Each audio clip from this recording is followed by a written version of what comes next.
बिस्मिल्लाहिर्रहमानिर्रहीम। SQL server के एक नए लेक्चर के साथ लेक्चर नंबर 23, जिसमें हम सीक्वल का select, into statement and link server, इन दोनों के बारे में स्टडी करेंगे। मीन्स कि आप डेटा गेट करते हैं और उसको किसी नए टेबल में इंसर्ट करते हैं विद इन अ डेटाबेस या outside the new database. Plus आप डेटा गेट करते हैं किसी लिंक सर्वर से और उसको अपने पास क्रिएट कर लेते हैं विद डेटा, या आप डेटा गेट करते हैं और जस्ट उसका empty schema, empty new table आप अपने पास क्रिएट कर लेते हैं कि आपको क्रिएट की क्यूरी लिखना और वो सारे काम से जान छूट जाए। तो इसी के बारे में आज हम इन डिटेल स्टडी करेंगे, हमारे साथ रहिएगा।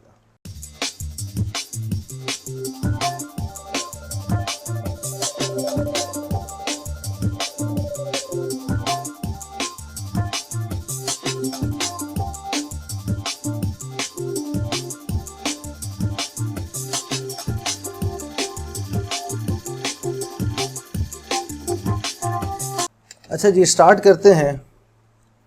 सबसे पहले तो हम ये करते हैं कि हम डेटा गेट करते हैं। फॉर एग्जांपल हमारे पास नॉर्थ विंड डेटाबेस है, तो उसके मैं प्रोडक्ट्स उठा लेता हूँ और ज्वाइन लगा देता हूँ उनकी कैटेगरी के साथ ऑन कैटेगरी आईडी, वेयर मैं कहता हूँ जो यूनिट प्राइस है वो बिटवीन 45 एंड 100 है, कि मीन्स के ऐसी प्रोडक्ट, उन प्रोडक्ट की आईडी आ जाए हमारे पास, प्लस प्रोडक्ट का नेम आ जाए हमारे पास एंड कैटेगरी का नेम आ जाए हमारे पास। इस बिहाफ पे मीन्स के इन तीन कॉलम्स के ऊपर जो भी इनकी डेटा टाइप्स हैं उनकी बेस पे प्रोडक्ट एंड कैटेगरी से वो प्रोडक्ट लेके आओ जिनकी यूनिट प्राइस बिटवीन दिस हो, और इनको आप किसी नए टेबल में इंसर्ट कर दो इनटू न्यू प्रोडक्ट्स। मीन्स के एक नए टेबल में हमने डाल दिया। तो सबसे पहले हम ये देख लेते हैं कि हमारा ये टेबल, ये वाली क्यूरी इंसर्ट इनटू के बगैर हमें क्या डेटा रिटर्न करती है। तो इसने हमें डेटा रिटर्न किया 9 टू दिस, मीन्स के प्रोडक्ट आईडी 9 है, 18 है, 20, 28 और इस तरह से फर्दर गो ऑन। तो इसको हम कहते हैं कि ये एक नए टेबल में इंसर्ट हो जाए और फिर हम उसको सेलेक्ट करके देख सकें कि हमारे न्यू प्रोडक्ट के टेबल में क्या क्या आया। तो मैं सारी क्यूरी को सिलेक्ट करता हूँ, एग्जीक्यूट करता हूँ इसको, तो हमारे पास 8 प्रोडक्ट्स प्रोडक्ट आईडी 9 से लेके 62 तक इंसर्ट होगी न्यू प्रोडक्ट के टेबल में। अब हमारे पास जो आईडीज आई हैं वो डिफरेंट सीक्वेंस से आई हैं, क्योंकि हमारे वेयर क्लास ने हमें डिफरेंट सीक्वेंस से डेटा दिया। अब हम ये चाहते हैं कि हमारी जो प्रोडक्ट आईडी है वो न्यू प्रोडक्ट आईडी जनरेट हो जाए, ठीक है, इसके हिसाब से जो भी डेटा है। तो हम क्या करते हैं, हमने गेट कर लिया डेटा, अब हम पुराने टेबल को ड्रॉप करते हैं। जो हमारा न्यू प्रोडक्ट्स का टेबल बना है इसको हम ड्रॉप कर देते हैं। ठीक हो गया जी। और यहाँ से यहाँ तक मैं क्यूरी को कमेंट आउट कर देता हूँ। अब हम नई क्यूरी लिखते हैं, मीन्स के यही काम नए तरीके से करते हैं। अब मैं क्या करता हूँ, मैं कहता हूँ मुझे प्रोडक्ट आईडी नहीं चाहिए, एक नया कॉलम बन जाए आइडेंटिटी जिसकी कॉलम की टाइप इंट हो और 1000 से उसकी रोज स्टार्ट हो, मीन्स के प्रोडक्ट आईडी जो है वो 1000 से स्टार्ट हो, सीट 1000 हो और 100 का इंक्रीमेंट हो जाए हर प्रोडक्ट में, और मैं इसको कॉलम नेम देता हूँ न्यू प्रोडक्ट आईडी। अब क्या होगा कि एक नया कॉलम बनेगा जिसकी टाइप इंट होगी और वो प्रोडक्ट की जो आईडी होगी पहली वो 1000 होगी, और उसके फर्दर जितने भी बनती जाएंगी उनको वो 100 के इंक्रीमेंट के साथ कर देगा। और साथ में हम ये भी कह सकते हैं कि जो ऑर्डर बाय हो वो प्रोडक्ट नेम के हिसाब से बने। ठीक है। अब हम क्या करते हैं, select static from new products.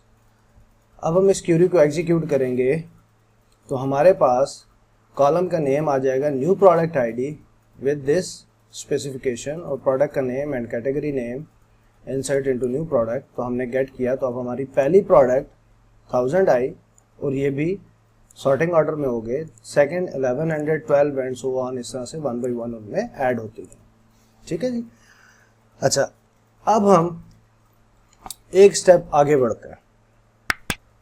हमारे सीक्वल के अंदर जो भी हम क्यूरी राइटिंग, इंसर्शन, अपडेशन हो रही होती है, उनकी सीक्वल लॉगिंग कर रहा होता है, और लॉगिंग जो है वो सीक्वल की कॉन्फ़िगरेशन है रिकवरी मॉडल।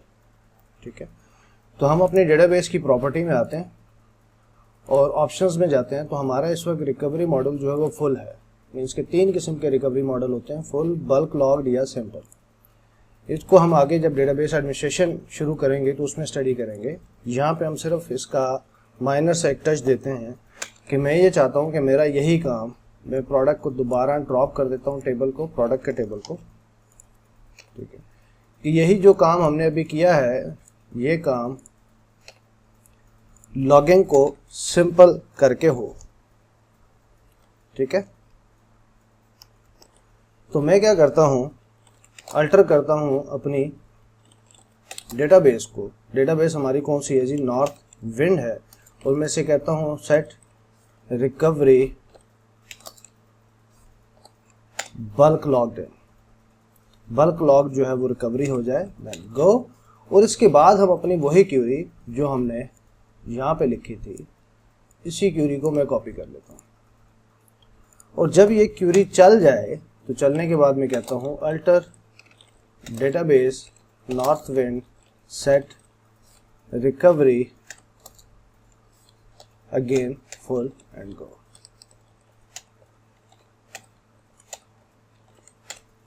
मैंने अपने क्यूरी को 4 बैच में कन्वर्ट कर दिया। पहला एग्जीक्यूट होगा तो उसकी रिकवरी को बल्क लॉग्ड कर देगा फुल के बजाय। ठीक है, तो हम पहले को एग्जीक्यूट करते हैं, तो उसने कहा जी कंप्लीट हो गया सक्सेसफुली। उसके बाद हम कहते हैं कि हमारी यहाँ से यहाँ तक क्यूरी एग्जीक्यूट हो, या हमें गेट का डेटा भी दे। डेटा हमारे पास आ गया और फिर हम कहते हैं रिकवरी मॉडल जो है वो दोबारा से फुल हो जाए। ठीक हो गया, तो ये बेसिकली किया जाता है कि जो हमारा लॉग है वो बल्क में चला जाए, कि हम जो भी बल्क ऑपरेशन कर रहे हैं वो उसमें हो जाए, ना कि वो फुल हो। जब हमारा वो ऑपरेशन हो जाए तो उसके बाद हम कहते हैं कि डेटाबेस का जो रिकवरी मॉडल है वो दोबारा फुल के ऊपर चला जाए। ठीक है, तो ये सिंपल सा एक काम।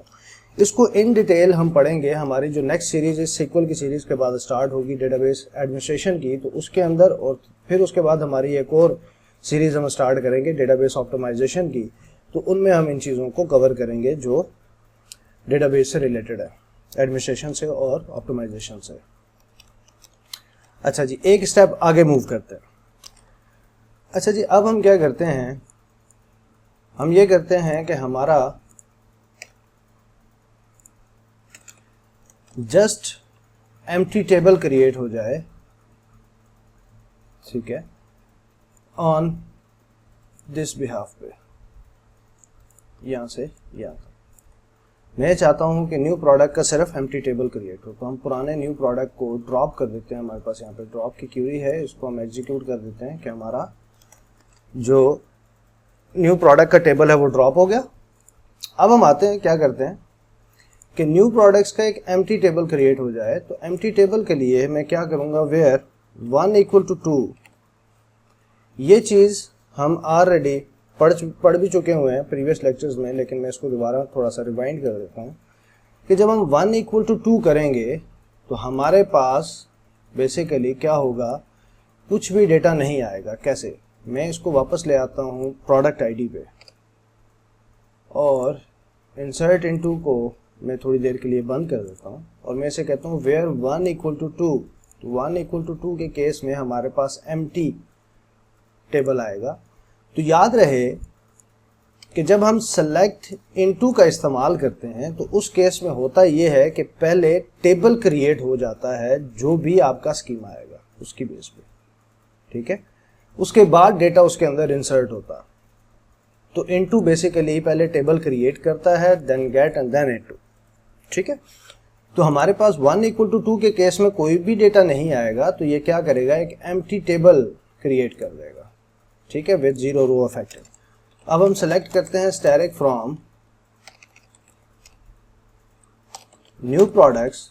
तो हमारे पास new product with empty data के साथ एक एम्प्टी टेबल क्रिएट होगा। मीन्स के अगर मुझे न्यू प्रोडक्ट्स का एक अलग से टेबल क्रिएट करना है तो मुझे क्या करना पड़ेगा, क्रिएट टेबल एंड ब्ला ब्ला ब्ला, उसकी कॉलम्स, डेटा टाइप्स, वो सारी चीज़ें मुझे देनी पड़ेंगी जो प्रोडक्ट नेम, कैटेगरी नेम और प्रोडक्ट आईडी से रिलेटेड हों। ये काम हम जो हमारा लेक्चर नंबर 11 है टॉप क्लास का, उसके अंदर हम ये चीज़ें पढ़ चुके हैं। एक स्टेप फर्दर आगे चलते हैं।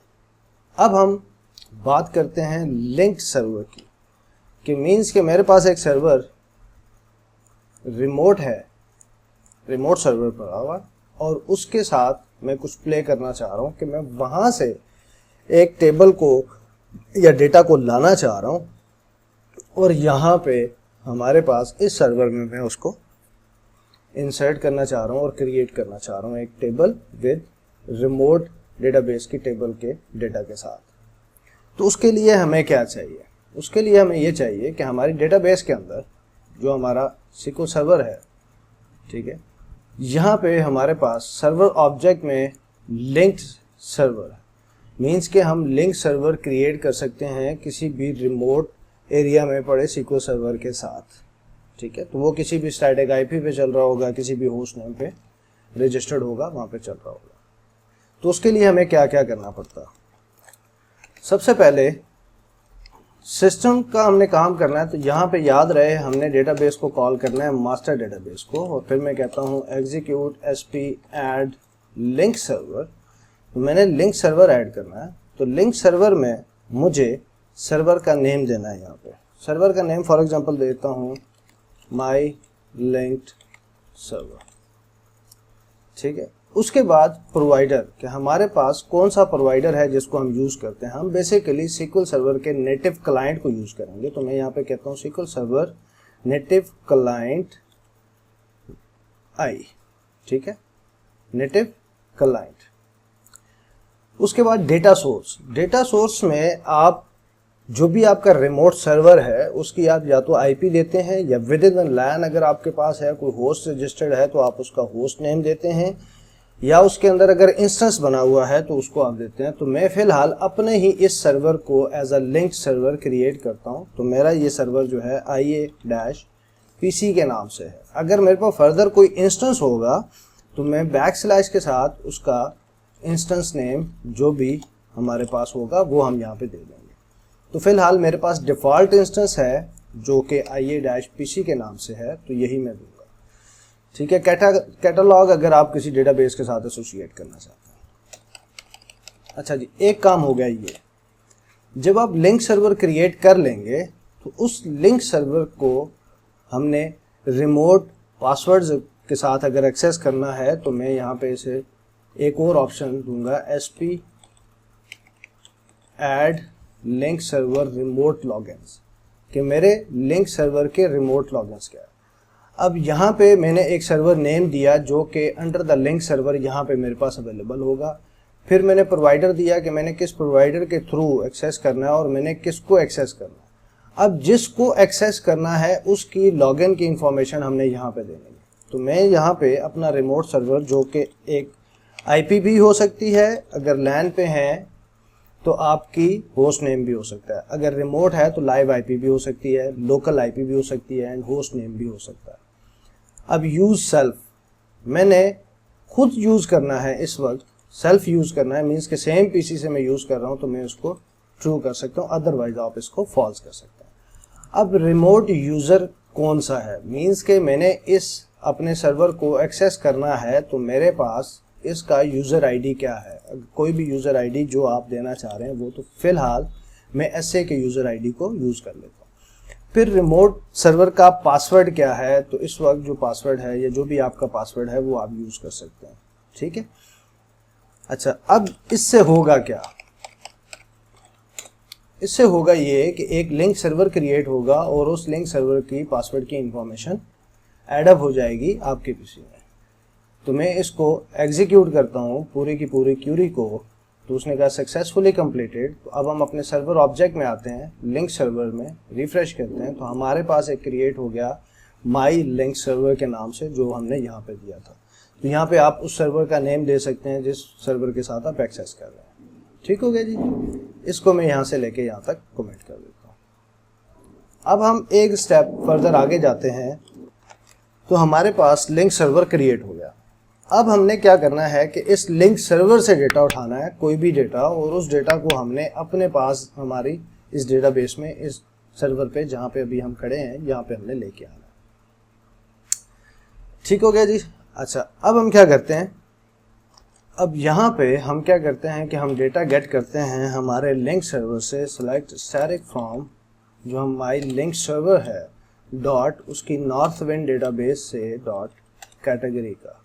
ठीक है, अब जब इस क्यूरी को मैं एग्जीक्यूट करूंगा, ये उस लिंक सर्वर पे जाएगा जिसकी इंफॉर्मेशन हमने यहाँ पे पुट अप की हुई है। ठीक है, उसके अंदर जाएगा और वहाँ से कैटेगरीज का डेटा लेके आएगा। मीन्स कि माई लिंक सर्वर आपका कोई भी रिमोट सर्वर भी हो सकता है। ठीक है, अब मैंने जब इसको एग्जीक्यूट किया तो इसने वो डेटा लेके आ गया जो हमारा उस टेबल के अंदर अवेलेबल था। ठीक हो गया। मीन्स कि हमारी जो यही क्यूरी है, अगर मैं चाहता हूं कि मेरी ये वाली query as a link server काम करे, तो उसके लिए मैं क्या करूंगा, यहाँ पे लिंक सर्वर दे दूंगा, हमारा जो लिंक सर्वर है यहाँ तक, this one and this one categories. ठीक हो गया। तो ये लिंक सर्वर से अब डेटा लेके आएगा। तो इसको हमने एग्जीक्यूट किया तो इसने लिंक सर्वर से डेटा ले आया, क्योंकि हमने वेयर का क्लास निकाल दिया था। तो ये लिंक सर्वर पे गया, लिंक सर्वर से इसने प्रोडक्ट आईडी और वो सारी इंफॉर्मेशन ले आया। अब इसको अगर हमने न्यू टेबल में क्रिएट करना है, तो सेम एज इट इज हम यहाँ पे अपना न्यू टेबल प्रोडक्ट 1 2 3 या वट एवर जो भी आप नाम रखना चाहें, उसके अंदर आप इसको डेटा को गेट कर सकते हैं। 77 रोज अफेक्टेड होगी। ठीक है। अच्छा, अब एक स्टेप आगे, अब मैं क्या करता हूं कि मैं यहाँ पे इसे कहता हूं कि यही जो लिंक सर्वर वाला काम है ये हम ओपन क्यूरी के थ्रू करें। ठीक है, select static from open query. अब मैं इसे कहता हूं क्यूरी को ओपन करे कहां से, लिंक सर्वर से। तो मैं इसे कहता हूं माई लिंक सर्वर कामा, और यहाँ पे मैंने क्यूरी दे देनी है जो भी हमारी क्यूरी है। अब क्यूरी हमारी जो है वो यहाँ से यहाँ तक, ये हमारी क्यूरी है, या इस क्यूरी को उठा लेते हैं, ये हमारी क्यूरी है। और यहाँ पे मैं सिर्फ इसको बता देता हूँ कि ये डेटाबेस है, इस डेटाबेस के इस टेबल में से, इस स्कीमा के साथ इस टेबल में से डेटा लेके आओ विद माई लिंक सर्वर, जो हमारा लिंक सर्वर है वहां से। अच्छा, अब ये करेगा क्या, मैंने इसको एग्जीक्यूट किया तो उसने मुझे वो डेटा दे दिया सारे का सारा जो हमारा यहाँ से आ रहा था। अब इसमें से मैंने लिंक सर्वर को हटा दिया, इस क्यूरी में से मैंने इसे जस्ट डेटाबेस दी, स्कीमा दिया और उसकी कैटेगरी दी, ये टेबल है और ये लिंक सर्वर है, ओपन क्यूरी, इससे क्यूरी को ओपन करो। ठीक है, तो हमें एक डेटा सेट रिटर्न हो गया। आगे बढ़ते हैं एक स्टेप, और मैं इसे कहता हूँ कि अब हमें डेटा सोर्स को ओपन करना। तो उसके लिए हमें क्या क्या करना पड़ेगा, यहां पे मैं इसे कहता हूं select static from open data source. अब डेटा सोर्स क्या करता है, डेटा सोर्स को मुझे प्रोवाइडर देना है कि किस प्रोवाइडर के तहत। तो हमने SQL नेटिव क्लाइंट के बारे में पढ़ा था कि हम नेटिव क्लाइंट के साथ हमने ये काम करना है। उसके बाद जैसे ही मैं नेक्स्ट ऑप्शन इसको दूंगा तो वहाँ पे मुझे क्या क्या चीज़ें चाहिए। फॉर एग्जांपल मैं इसको ओपन करता हूँ, तो पहला प्रोवाइडर नेम है और उसके बाद है इनिशियलाइज स्ट्रिंग, कि मैंने स्ट्रिंग को इनिशियलाइज करना है। तो मैं कामा स्ट्रिंग यहाँ पे अब इनिशियलाइज करूँगा कि किसकी बेस पे। ठीक है, तो स्ट्रिंग हमारी क्या बनती है, डेटा सोर्स था हमारा IA-PC, ये हमारा डेटा सोर्स नेम था। और उसके बाद हमने इंटीग्रेटेड जो सिक्योरिटी है उसको ट्रू कर देना। तो मैं लिख देता हूं integrated security equal to SSPI। ठीक है, ये हमारी इंटीग्रेटेड सिक्योरिटी हो। अच्छा, अब यहां पे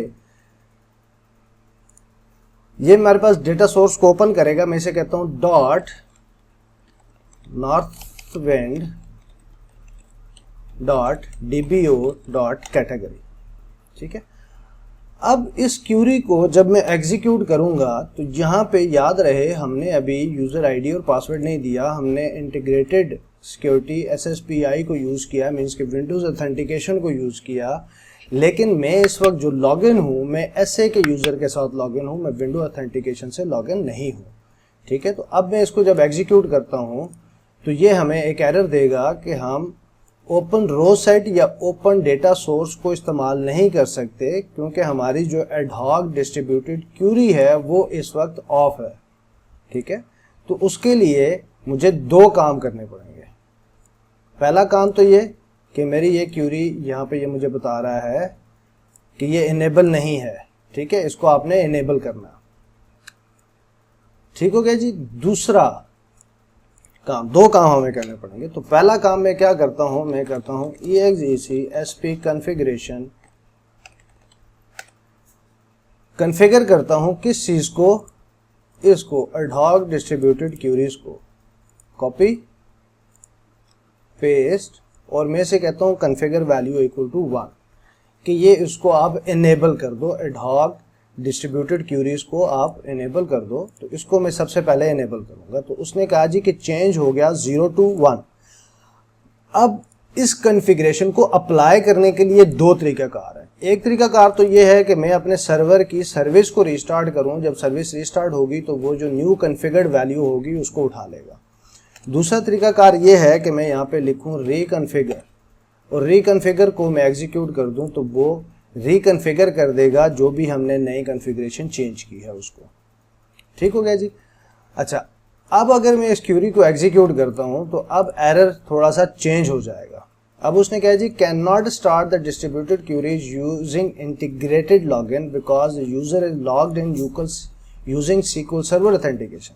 जैसा कि मैंने आपसे कहा कि मैं इस वक्त SQL सर्वर के SA यूजर से लॉगिन हूं, जबकि ओपन डेटा सोर्स या ओपन रो सेट इसके लिए आपको विंडो ऑथेंटिकेशन से लॉगिन होना पड़ता है, क्योंकि ये विदाउट एनी पासवर्ड ये उस सिस्टम में जाएगा जो आपने डेटा सोर्स दिया हुआ है, वो अगर सेम लैन के ऊपर है और उसके ऊपर यही विंडो ऑथेंटिकेशन अलाउ है, मीन्स कि हम डोमेन के लॉगिन के ऊपर हों और मेरा जो लॉगिन है डोमेन का वो उस सिस्टम पे अलाउ हो as a window authentication login के लिए, तो फिर हम ये काम कर सकते हैं। तो मैं क्या करता हूँ, मैं अभी नया लॉगिन क्रिएट कर लेता हूँ IAPC के साथ विद विंडो ऑथेंटिकेशन, और वहाँ पे मैं एक नई क्यूरी ओपन कर लेता हूँ। अब मेरी ये जो क्यूरी है ये IA-PC के साथ है, ये जो क्यूरी थी ये SA यूज़र के साथ थी। तो अब इस क्यूरी को मैं कॉपी करके यहाँ ले आ जाता हूँ अपने IAPC जो मेरा विंडो ऑथेंटिकेशन का लॉगिन है, और फिर जब इसको मैं एग्जीक्यूट करता हूँ तो अब इसने मुझे डेटा रिटर्न कर दिया कि ये हमारा ओपन डेटा, इसने डेटा सोर्स को ओपन कर दिया। अक्सर यूज़र्स को ये इशू आता है तो समझ नहीं आ रही होती कि क्या करें। तो याद रहे कि जब हम यूज़र आईडी और पासवर्ड देते हैं, हम लिंक सर्वर बनाते हैं, तो ये लिंक सर्वर जो है ये विंडो ऑथेंटिकेशन के लिए नहीं है, ये SQL सर्वर की ऑथेंटिकेशन के लिए है कि उसका रिमोट यूज़र एंड पासवर्ड क्या है। ठीक है, तो उसके लिए हमें अगर हम ओपन क्यूरी करें तो हमें प्रॉब्लम्स नहीं आएगी लिंक सर्वर के थ्रू।